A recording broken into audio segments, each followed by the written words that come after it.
মাঝে মাঝে না একটু ছিমছাম খেতে খুব ভালো লাগে।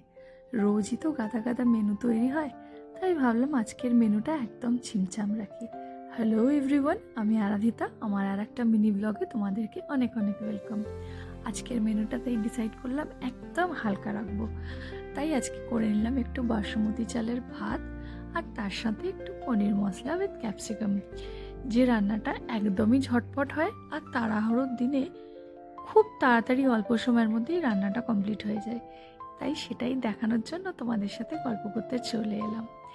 আমি জাস্ট নর্মালি কটা জিনিস দিয়ে করি, যেটা ঘরেই সবার ঘরেই সবসময় অ্যাভেলেবেল থাকে। এই পনিরটাকে আগে কেটে নিলাম, কেটে তারপরে এদিকে চলে এলাম মশলাটা বানাতে। এই মশলাটায় না শুধু কয়েকটা নর্মাল জিনিস যায়, সেটা হচ্ছে সাদা তিল, কাঁচা লঙ্কা, আদা, চালমগজ। এটাকে পুরো না একটা পেস্ট বানিয়ে নিতে হবে।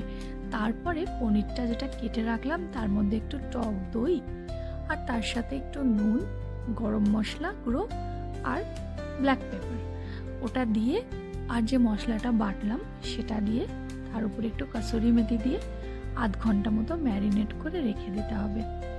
তারপরে ওইদিকে একটু ক্যাপসিকাম আর একটু টমেটো কেটে নিতে হবে।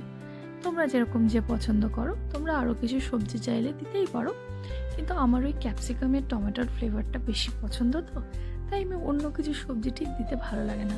আর নিরামিষের দিনগুলোতে এগুলো করে খেতেও খুব ভালো লাগে, চটজলদি রান্না।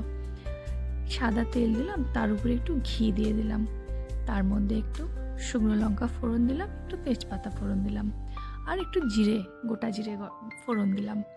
ব্যাস, দিয়ে ক্যাপসিকামগুলো ছেড়ে দিলাম।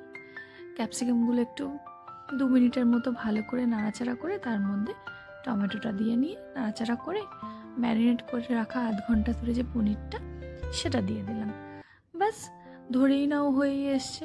তারপরে ভালো করে নাড়াচাড়া করে যখন মশলাগুলো কষে এলো, মশলার সাইড থেকে যখন একটু তেল ছেড়ে এলো, তখন কি করব, যে বাটিটায় আমরা ম্যারিনেট করেছিলাম এক্সট্রা জল আর মশলা যেগুলোতে রয়ে গেছিলো, সেটা ওপর দিয়ে ঢেলে দিলাম।